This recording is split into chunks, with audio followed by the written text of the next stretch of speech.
오늘 우리가 함께 읽은 말씀을 통해서 시편 52편 6절 12절 말씀을 통해서 새롭게 하여 주십시오 하는 제목으로 말씀을 나누고자 합니다. 오늘 말씀을 나누기 전에 제가 이렇게 예배를 드리면서 여러 가지 생각들이 들었습니다. 오늘 우리가 예배를 드릴 때에 우리가 인내성부터 경배와 찬양, 고백기도 또 우리가 또 성가대 찬양 그렇게 이어졌는데 여러분 하나의 순서들마다 여러분 이것이 그냥 우리가 형식적으로 드리는 그러한 예배가 순서가 아니라 이 모든 말씀들과 찬양들이 한 주간 동안 하나님께서 우리를 살아가게 하시기 위한 그래서 주시는 귀한 말씀이다. 그렇게 여러분 생각하고 그 말씀을 여러분들이 받으시면 더욱더 큰 은혜가 되지 않을까 이런 생각을 했습니다.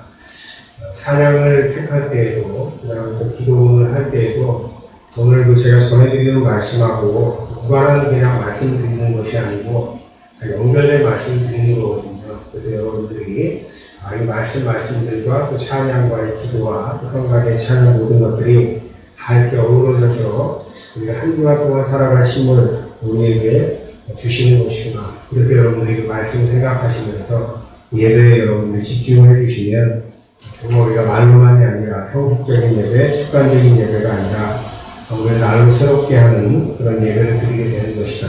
이렇게 고백을 하실 수 있을 것입니다. 어느새 8월이죠. 8월 첫째 주를 우리가 보내고 있습니다. 벌써 이제 8월이 되어가지고 봄에 새순을 내었던 연록의 이파리들이 짙어지는 계절입니다. 짙어지는 초록의 이파리는 새롭다. 이렇게 우리가 이야기할 수가 있는데 그 새로움 속에는 무엇이 들어있습니까? 바로 새순을 내는 연록의 시간이 들어있죠. 그래서 초록의 잎을 내기까지 많은 과정들이 그 나무에게는 있을 것입니다. 때로는 비바람에 상처를 입기도 하고 또 걸레 먹기도 하고 그리고 초록의 이파리들도 새로워진 것 같지만은 또 그 안에는 여러 가지 상처들과 그 상한 시간들의 흔적들이 들어있다고 하는 것이죠.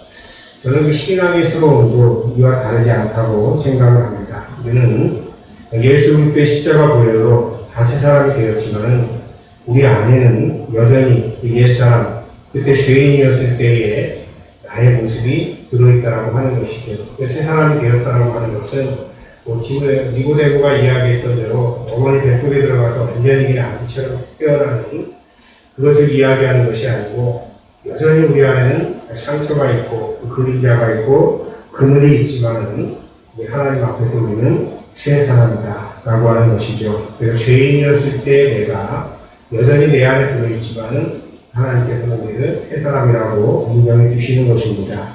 그래서 우리는 의인이지만 여전히 죄인이고 죄인이지만 의인으로 살아가는 것, 이것이 저는 신앙의 신비라고 고백을 합니다. 성경의 많은 인물들 중에서 여러분들이 들어봤던 다윗이라고 하는 인물 여러분들 들어봤을 겁니다. 다윗, 그 이름이 굉장히 유명하죠. 이새의 아들 다윗은 이스라엘의 두 번째 왕이었습니다. 그리고 이스라엘의 전성기를 이루었던 그러한 인물이죠. 그래서 전성기가 지난 다음에 이스라엘을 쇠퇴했기 때문에 지금까지도 다윗 왕국을 꿈꾸고 있습니다. 그 다윗의 전성기를 이루었던 그 시기를 이스라엘 사람들은 지금도 메시아 왕국이다 이렇게 이야기를 합니다. 그래서 예수님 당시에도 메시아 왕국이 오기를 간절히 소망을 했는데 그 메시아 왕국이 어떤 나라였었냐면 바로 다윗의 시대처럼 되는 것, 이것이 바로 메시아의 왕국이 이루어지는 것이다. 이렇게 예수님 당시에도 생각했던 것입니다. 그리고 메시아는 다윗의 후손에서 나와야 한다고 믿었었고, 그래서 마태복음에서도 예수님이 다윗의 후손이었다 하는 것을 밝히면서 바로 예수님이 당신들이 기다리던 다윗의 후손 메시아다 이렇게 밝히고 있는 것입니다. 이 다윗은 사울에 이어서 이스라엘의 두 번째 왕으로 기름 부음을 받았습니다. 하나님은 이스라엘이 하나님을 왕으로 섬기는 그런 나라가 되기를 바라셨어요. 그래서 가나안 땅에 들어간 다음에도 그 주변의 국가들처럼 왕을 세운 것이 아니라 그 사사를 세웠고, 그렇게 하신 이유는 이스라엘 사람들이 영원히 하나님만을 왕으로 섬기기를 바라셨기 때문에 그렇습니다. 그래서 하나님께서는 그들이 끊임없이 왕을 세워달라고 이야기했지만 왕을 세우면 어떤 부작용들이 있을 것이고 너희들이 그 왕으로 인해서 고통을 당할 것이다. 그런 이야기들을 경고를 했지만은 그들이 말을 듣지 않았습니다. 그래서 하나님께서는 할 수 없이 백성들의 요구대로 사사시대를 마감을 하고 사울을 필두로 왕정체제를 열어주신 것이죠. 근데 초대왕 사울이 굉장히 겸손한 사람이었고 좋은 사람이었지만은 초심을 잃고 나중에는 이제 다윗이 왕위를 노린다고 오해를 해서 그를 죽이려고 합니다. 그래서 우여곡절 끝에 다윗은 사울의 뒤를 이어서 이스라엘의 왕이 되었다라고 하는 것이죠. 다윗이 왕이 된 다음에 그들의 숙적이었던, 그들을 늘 괴롭히고 있었던 암몬과 블레셋을 평정을 했고 또 이스라엘을 괴롭히던 주변의 강대국들을 평정하기 시작한 것입니다. 그 주변 국가를 평정하기 시작했다라고 하는 것은 어떤 의미를 갖고 있냐면은 그들을 평정하려면 지금도 그렇지만 그 당시에는 무력과 전쟁을 통해서만 가능했던 거예요. 주변 국가들을 갖다가 억누르기 위해서는 그냥 말로 해서 되는 그런 시대가 아니었고 항상 무력을 통한 전쟁을 통한 이런 평화가 가능했던 그런 시절이었다라고 하는 것이죠. 그런 시대를 살아가고 있었고 그리고 그 시대가 완결되기 전에 이스라엘이 암몬이라고 하는 나라하고 치열하게 전쟁을 하고 있었던 중에 생겼던 일의 한 토막을 우리 오늘 함께 이야기할 수밖에 없습니다. 우리가 영화로도 유명한 다윗과 밧세바라고 하는 이런 사건이 바로 이 다윗 왕이 이스라엘의 왕위에 앉아있을 때 암몬과 전쟁을 하고 있을 때 생겼던 그런 사건이라고 하는 사건이기 때문에 우리는 이 이야기를 다시 하지 않을 수가 없습니다. 다윗이 사울을 피해로 도망다닐 때 또 혼자 도망다니는 게 아닙니다. 다윗 그 주변에는 다윗을 따르는 시위대가 30명 정도가 있었어요. 그러니까 다윗을 지키기 위해서 목숨을 걸고 다윗을 지켜주었던 그러한 사람들이 있었기 때문에 다윗이 사울에게 해를 당하지 않고 왕이 될 수가 있었다고 하는 것이죠.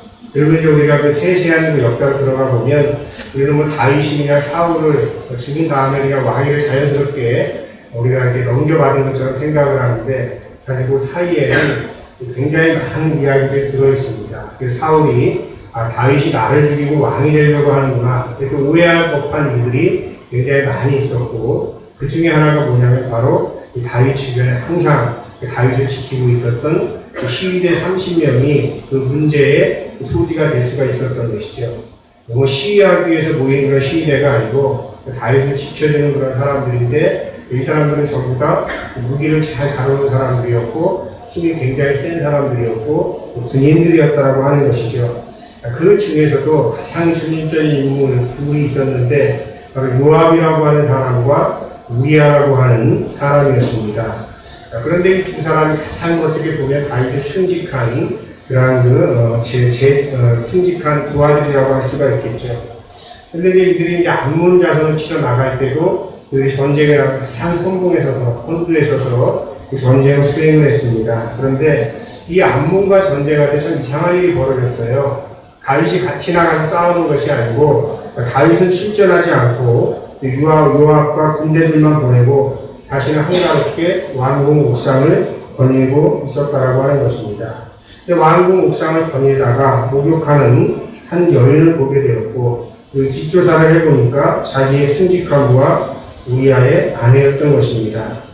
이미 다윗은 왕이 되었을 때 최소한 아내가 성전의 기록을 보면 둘이나 있었습니다. 그런데 그는 그 밧세바를 궁으로 데리고 와서 밧세바를 임신을 시켜버린 겁니다.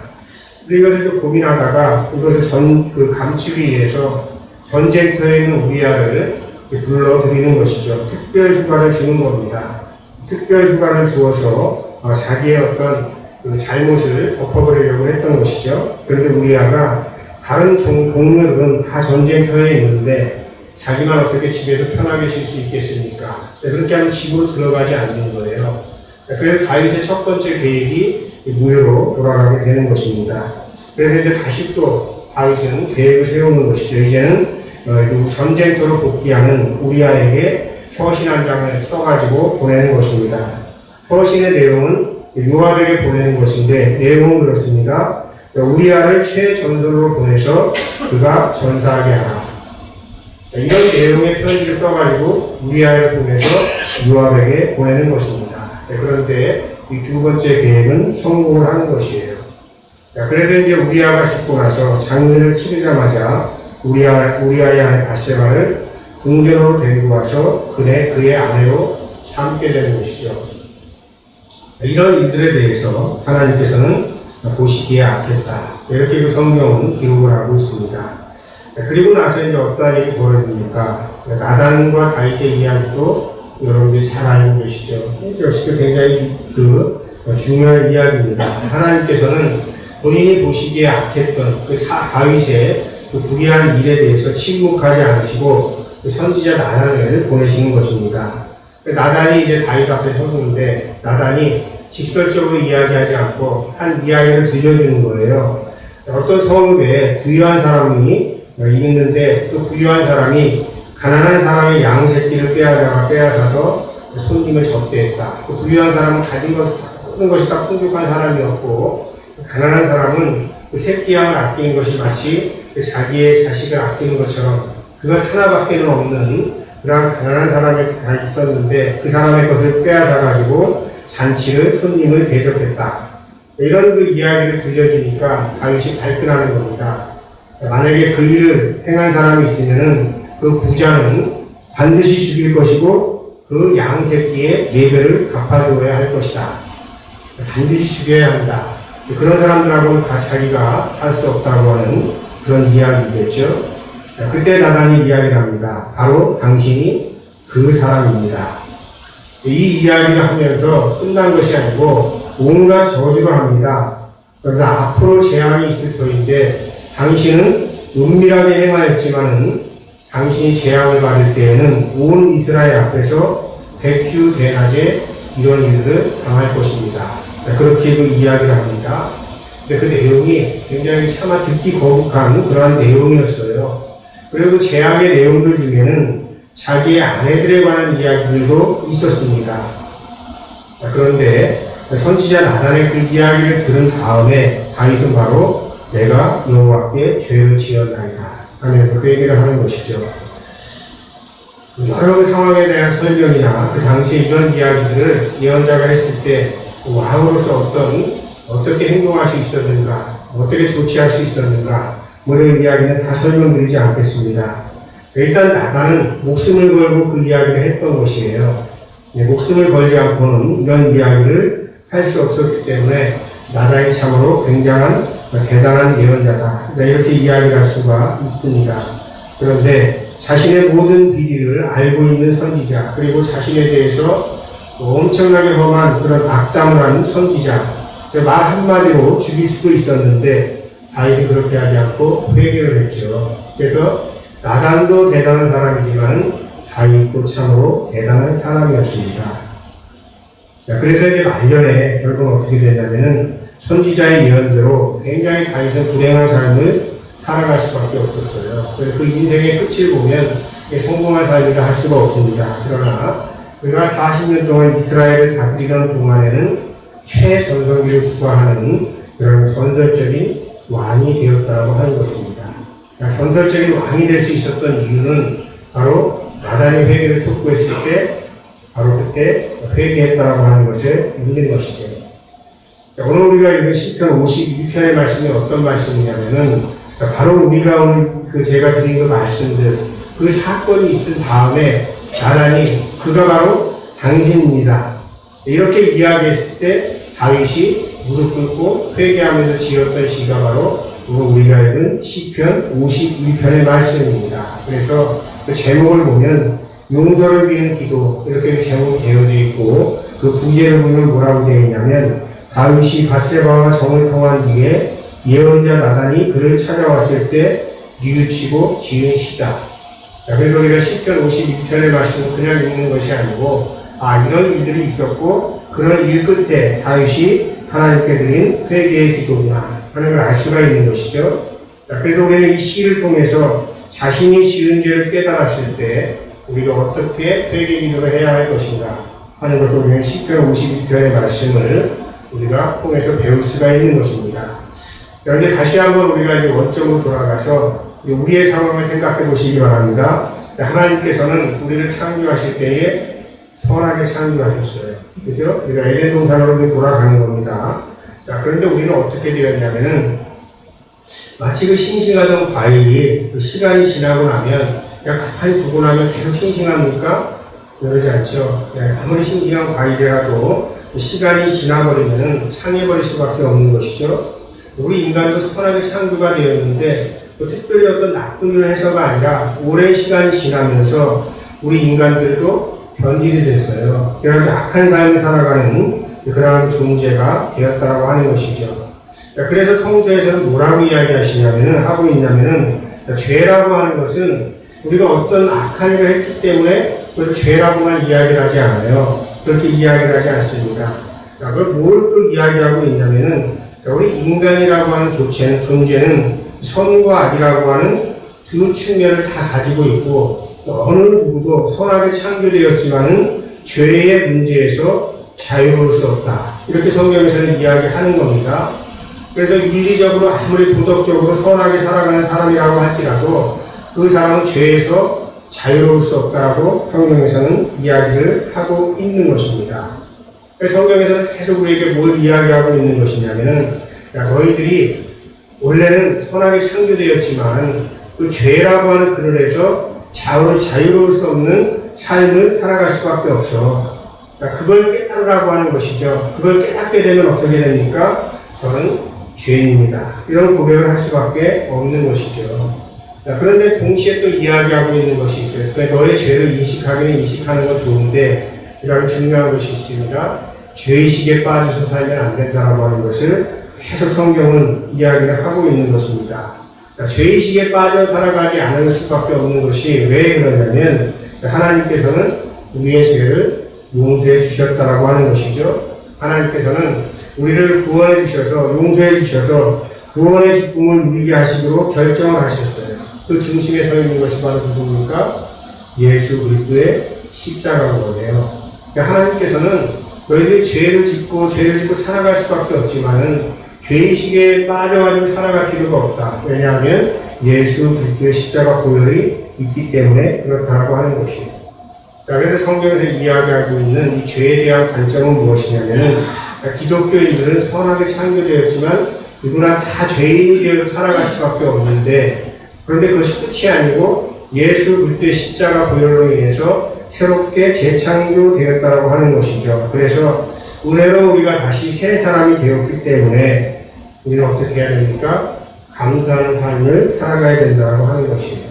우리가 감사하는 삶을 살아가고 그 다음에 동시에 나만 그런 것이 아니고 다른 사람들도 똑같다라고 하는 것이에요. 그러니까 우리들이 타인이 어떤 죄인의 삶을 살아갈 때에 그 죄를 지었을 때 우리들이 비난하는 것이 아니고 나하고 똑같은 사람이구나. 우리가 연민의 감정을 가지고 살아가야 된다고 하는 것입니다. 이게 성경의 죄와 구원에 대한 큰 틀이라고 하는 것이죠.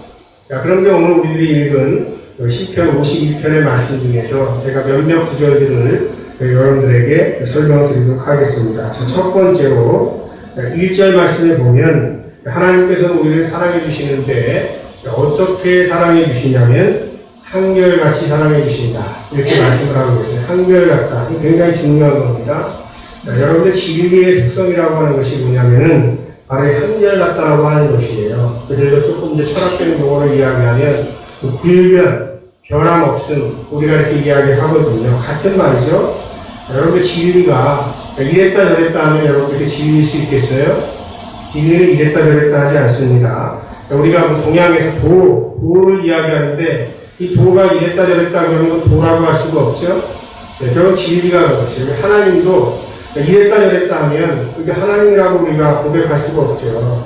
그런데 하나님은 한결같다라고 하는 것이죠. 하나님의 사랑이 그 한결같은 하나님이신데 그 하나님이 우리들에게 다가올 때는 다양한 모습으로 다가오는 거예요. 때로는 진노의 하나님으로 우리 보시기도 하고 때로는 심판의 하나님처럼 느껴질 때도 있는데 그 근본에는 항상 뭐가 있냐면은 하나님의 사랑이시다. 그 사랑이 그 안에는 있다라고 하는 것이에요.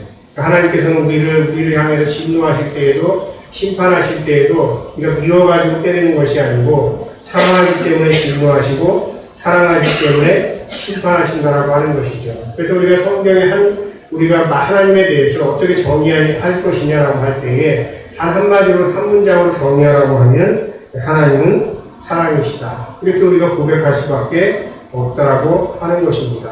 기독교는 뭐라고 이야기해요? 그래서 기독교는 불교는 자비의 종교라고 이야기하지만 기독교는 자비의 종교라고 이야기하지 않습니다.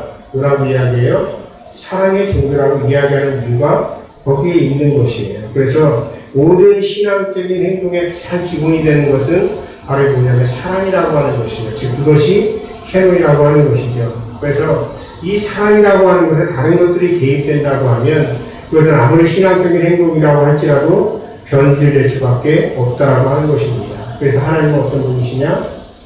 아무것도 개입되지 않는 한결같이 우리를 사랑해 주시는 하나님이시다. 그래서 여러분들도 한결같은 하나님을 본받아서 여러분들도 한결같은 신앙인으로 여러분들 하나님을 사랑하시는 그런 분들 되시기를 주님의 이름으로 축원합니다. 우리가 그렇게 살아가고자 할 때에 한결같은 하나님께서 우리를 한결같이 사랑해 주신다. 이것을 믿는 것이 믿음인 것이에요. 그 다음에 이제 우리가 또 중요한 말씀이 3절의 말씀입니다.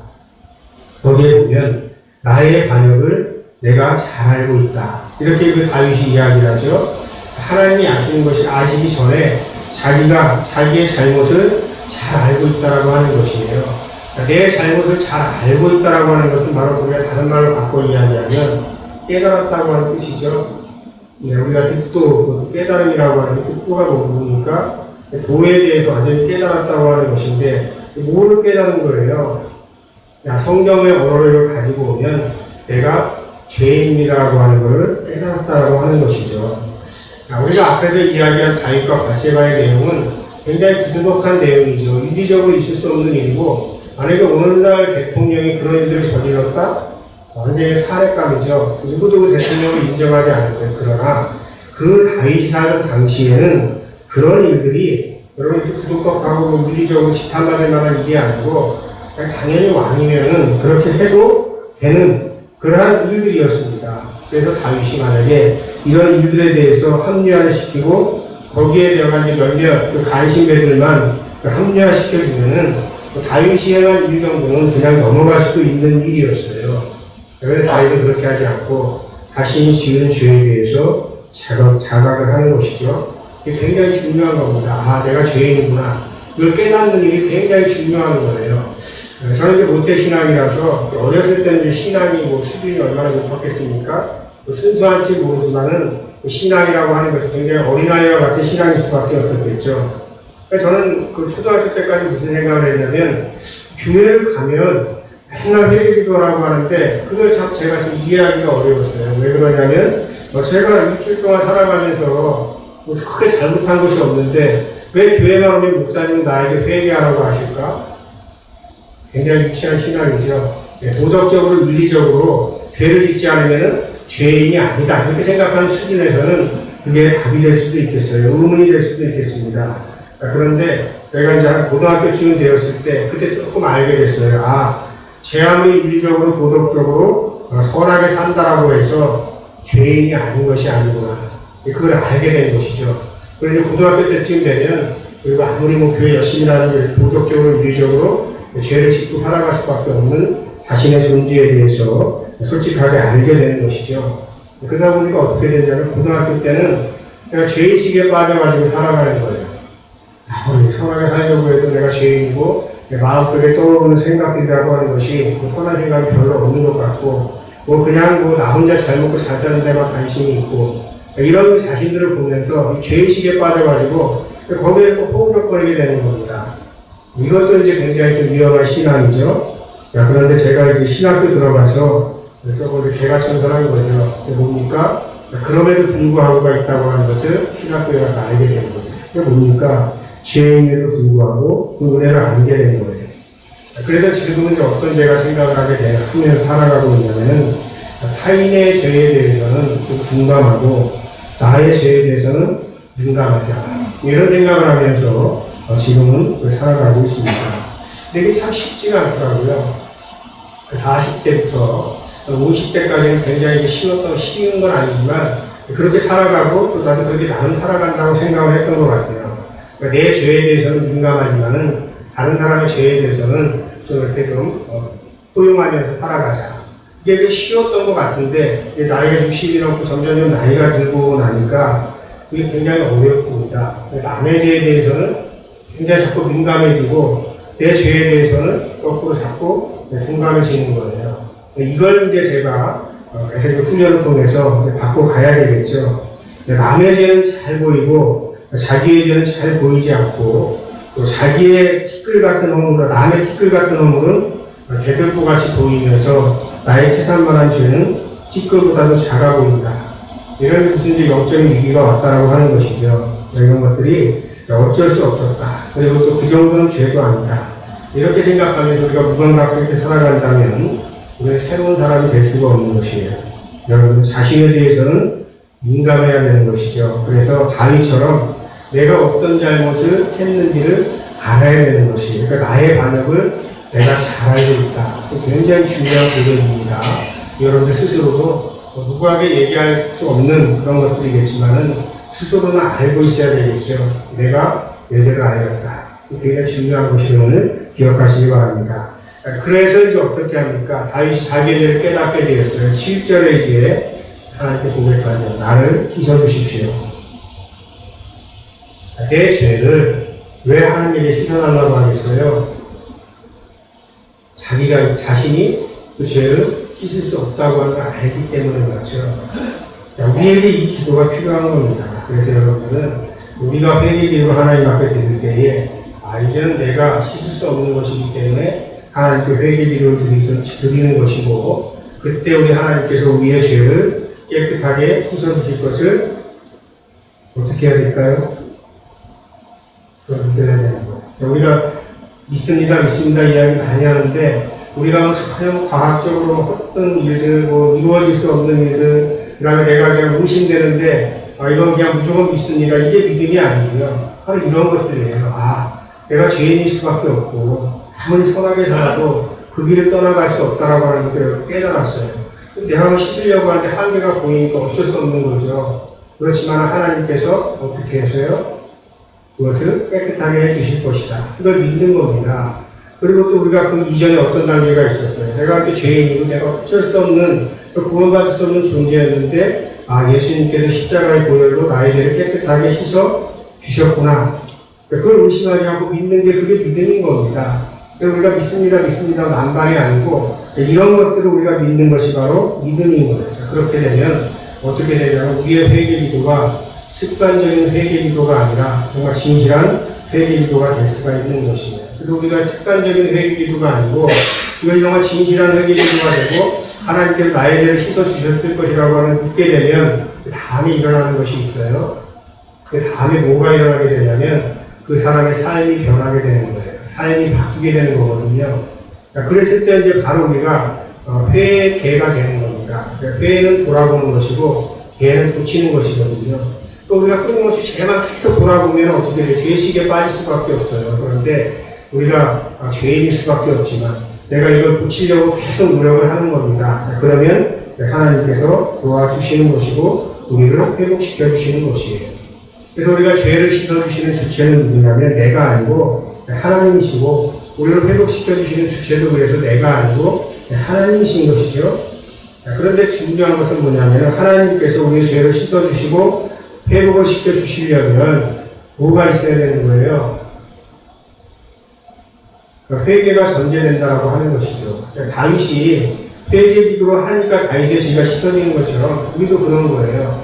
우리는 회개하지도 않는데 가만히 있는데 하나님께서 알아서 그냥 다 채워주시는 것이 아니라 나에게 그 마음이 있어야 된다고 하는 것이죠. 그래서 12절 말씀 하반절에 보면 무슨 말씀이냐면 내게 자발적인 마음을 주십시오. 이것이 이렇게 기도하고 있거든요. 이게 바로 뭐냐면은 우리가 자발적으로 하나님 앞에 회개하는 그런 기도의 시간을 갖게 해주십시오 하는 그런 말씀입니다. 그래서 여러분들이 기도하시기 바랍니다. 그런데 우리가 기도할 때에는 막연하게 기도하는 것이 아니고 다윗이 자신의 반응을 잘 알아 깨닫고 구체적으로 회개 기도를 드렸듯이 여러분도 구체적으로 하나님 앞에 회개 기도를 드릴 때는 그렇게 드려야 돼요. 그래야 어떻게 됩니까?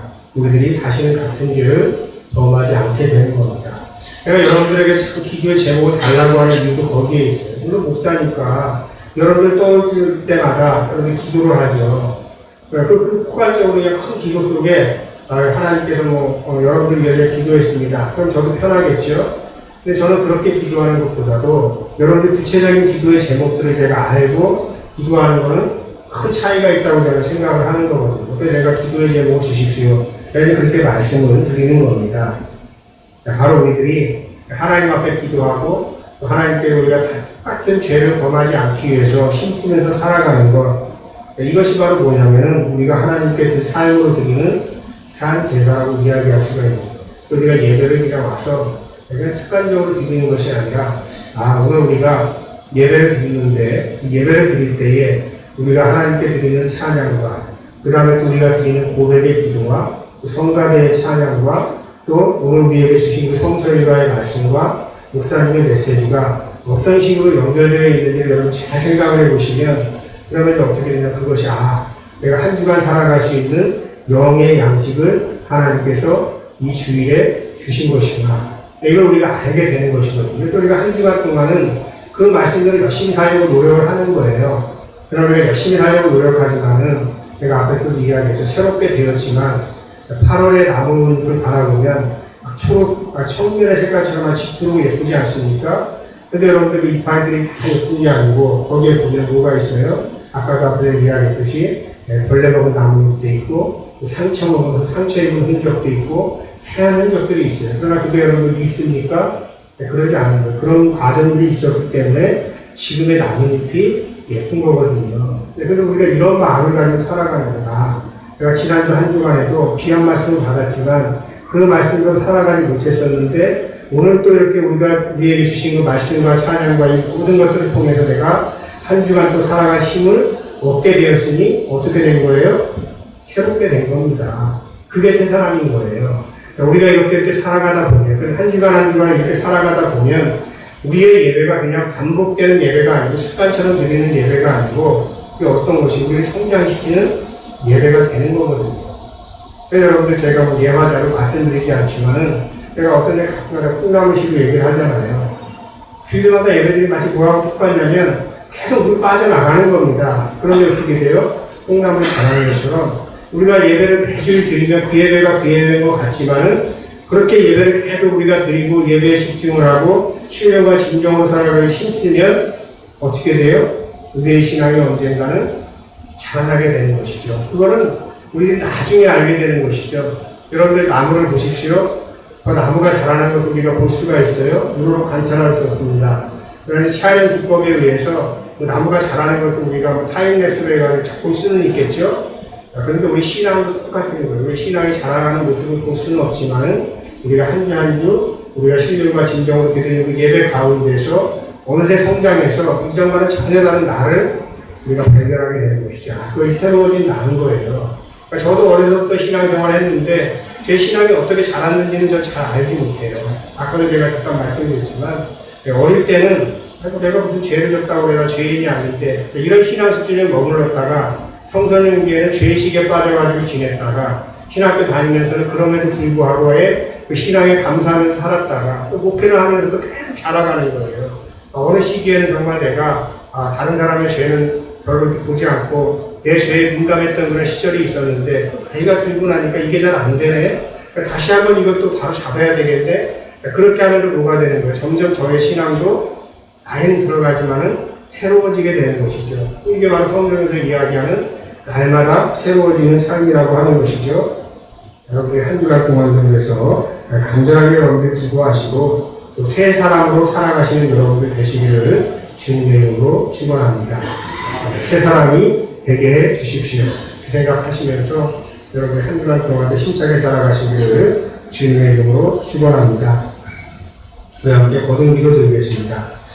우리를 새롭게 하신 하나님, 독생자 예수 그리스도를 보내시어 우리의 죄를 깨끗하게 사하여 주시나니 돌아보면 또다시 주인에 위해 서 있는 우리를 발견하게 됩니다. 하지만 주님, 이것이 우리의 실존임을 알고 절망하지 않고 주님 앞에 새롭게 하여 주십시오. 기도하며 살아가게 하옵소서. 나뭇잎이 더욱더 지쳐지는 청년의 계절 가을이 시작되었습니다. 우리의 신앙도 더욱더 깊어지게 하시고 청년의 때처럼 늘 심게 하옵소서. 우리를 늘 새롭게 하시는 예수님의 이름으로 기도드립니다. 아멘.